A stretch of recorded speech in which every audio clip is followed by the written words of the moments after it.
ബീഹാറിൽ ആദ്യഘട്ട വോട്ടെടുപ്പ് നാളെയാണ്. 121 മണ്ഡലങ്ങളിൽ ജനം നാളെ വിധി എഴുതും. മഹാസഖ്യത്തിന്റെ മുഖ്യമന്ത്രി സ്ഥാനാർത്ഥി തേജസ്വി യാദവ് അടക്കം പ്രമുഖർ ആദ്യഘട്ടത്തിൽ തന്നെ ജനവിധി തേടുന്നുണ്ട്.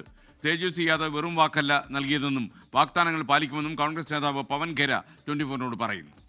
Out of these 121 seats, BJP and the NDA is absolutely shaking on 90 seats. We are confident because we have a positive agenda. We are confident because there is also an anti-incumbency. So a lot of factors combined give us a lot of confidence. No election is easy.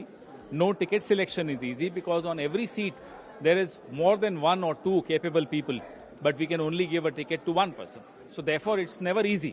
But it was done very smoothly. Absolutely, the Mahagathbandhan will honor every word that we have uttered in this election. To stop giving land at 1 rupee to Adani, everything is possible. മഹാസഖ്യം തോൽവി ഉറപ്പിച്ചെന്ന് മുഴുവൻ ബീഹാറും നൽകാമെന്ന് വരെ വാഗ്ദാനം ചെയ്യുമെന്ന് BJP നേതാവ് രവി കിഷനും 24 പറഞ്ഞു. तेजस्वी 30,000 रुपया देने वाला है. अब जब पता चला है कि हार रहे हैं तो अब तो पूरा बिहारो देने तैयार हो जाएंगे. अब खेला हो गई लो, पहला चरण में सब हो गया है. हम लोग चुनाव के एकदम जीत की और आगे बढ़ चुके हैं एनडीए सरकार. मोदी जी, नीतीश जी. ബീഹാറിലെ നിയമസഭാ മന്ദിരത്തിന് മുന്നിൽ നിന്ന് ശ്രീനാഥ് ചന്ദ്രൻ നമുക്കിപ്പം ചേരുകയാണ്. ശ്രീനാഥ്, ശരിക്കും പരിഹാസം കുറച്ച് കടന്ന പരിഹാസമായി ഇവയല്ലേ? ഗുഡ് മോർണിംഗ്, പറയും. തീർച്ചയായും SKN, വെരി ഗുഡ് മോർണിംഗ്. ഞാനിപ്പോൾ ഉള്ളത് പട്നയിലെ നിയമസഭാ മന്ദിരത്തിന് മുന്നിലാണ്. മനോഹരമായ നിയമസഭാ മന്ദിരം 1920 അതായത് ബ്രിട്ടീഷ് ഭരണകാലത്ത് നിർമ്മിച്ച കെട്ടിടമാണ്. AM മിൽവുഡ് എന്ന ബ്രിട്ടീഷ് ആർക്കിടെക്ട് ഡിസൈൻ ചെയ്ത കെട്ടിടമാണ് ഈ നിയമസഭാ മന്ദിരം.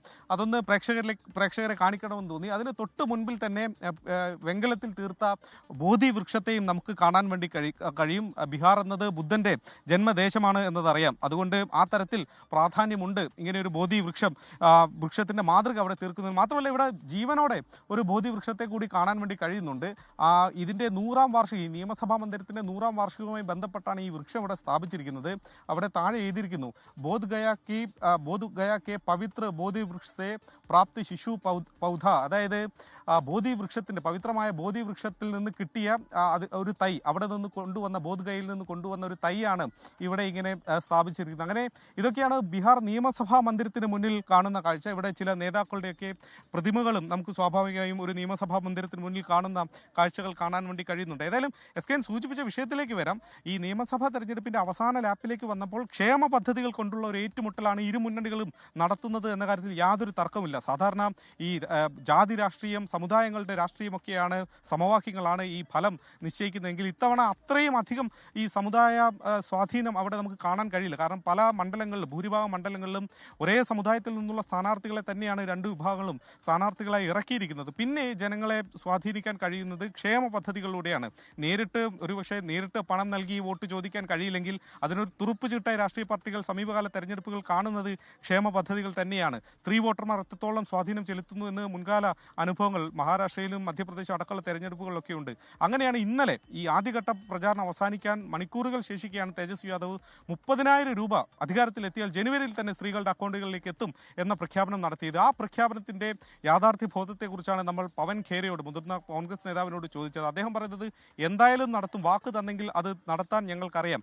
അദാനിക്ക് 1 രൂപയ്ക്ക് 1 ഏക്കർ എന്ന നിരക്കിൽ ഭൂമി നൽകാൻ കഴിയുമെങ്കിൽ സർക്കാരിന് ഇതും സാധിക്കും എന്നതായിരുന്നു അദ്ദേഹം പറഞ്ഞത്. പക്ഷേ BJP ആവട്ടെ പരിഹസിക്കുകയാണ്. തോൽവി ഉറപ്പിച്ചു കഴിഞ്ഞിരിക്കുന്നു മഹാസഖ്യം, അതുകൊണ്ട് ഇനിയിപ്പോൾ ബീഹാർ പോലും എഴുതി നൽകാം എന്ന് വരെ പറഞ്ഞാലും അത്ഭുതപ്പെടേണ്ട എന്നതാണ് നടനും BJP നേതാവുമൊക്കെയായ ഗോരഖ്പൂരിൽ നിന്നുള്ള MP ആയ രവി കിഷൻ 24 പറഞ്ഞത്. പൊതുവെ BJPയുടെ ഒരു നിലപാട് ഈ വിഷയവുമായി ബന്ധപ്പെട്ട് ഇത് തന്നെയാണ്. ഇന്നലെ അമിത്ഷാ സംസാരിച്ചപ്പോൾ പറഞ്ഞത് 160-ലേറെ സീറ്റുകൾ നേടാൻ പോവുകയാണ് സംസ്ഥാനത്ത്, അങ്ങനെ ഞങ്ങൾ അധികാരത്തിലേക്ക് വരാൻ പോവുകയാണ് എന്ന ആത്മവിശ്വാസം NDA ക്യാമ്പിലും പ്രകടമാണ്. ഏതായാലും ഇന്നിപ്പോൾ പട്ന അടക്കമുള്ള ഇടങ്ങളിൽ 18 ജില്ലകളിൽ 121 മണ്ഡലങ്ങളിൽ ഇന്നിപ്പോൾ നിശബ്ദ പ്രചാരണത്തിന്റെ ദിനമാണ്. തേജസ്വി യാദവ് മഹാസഖ്യത്തിന് മുഖ്യമന്ത്രി സ്ഥാനാർത്ഥി അടക്കമുള്ളവർക്ക് നിർണായകമായ ദിനമാണ് നാളെ ഇനിയിപ്പോൾ വരാൻ പോകുന്നത്. തേജസ്വി യാദവ്, 2 ഉപമുഖ്യമന്ത്രിമാർ, സാമ്രാജ് ചൗധരി അടക്കമുള്ള ഉപമുഖ്യമന്ത്രിമാരൊക്കെ ജനവിധി തേടുന്നത് നാളെയാണ്. അങ്ങനെ നിർണായകമായ ഒരു പ്രചാരണം. അതേസമയം 2ാം ഘട്ട വോട്ടെടുപ്പിനുള്ള മണ്ഡലങ്ങളിൽ പ്രചാരണം കൂടുതൽ, ഇന്നലെ തന്നെ ആ രീതിയിലേക്ക് ക്യാമ്പയിനിങ് മാറിയിരുന്നു. ആ മേഖലകളിലാണ് ഇന്നിപ്പോൾ ശക്തമായ പ്രചാരണം നടക്കാൻ വേണ്ടി പോകുന്നത്. രാജ്നാഥ് സിംഗ് അടക്കമുള്ള ആളുകൾ ഇന്ന് പ്രചാരണവുമായി സജീവമായി സംസ്ഥാനത്തുണ്ടാകും. SKN. ലോകത്തെവിടെയായാലും ഏത് സമയത്തും 24 വാർത്തകളും ഓഗ്മെന്റഡ് റിയാലിറ്റി പാക്കേജുകളും എക്സ്പ്ലെയിനറുകളും വിശദമായി കാണാൻ ഞങ്ങളുടെ യൂട്യൂബ് ചാനൽ നിങ്ങൾക്ക് സബ്സ്ക്രൈബ് ചെയ്യാം.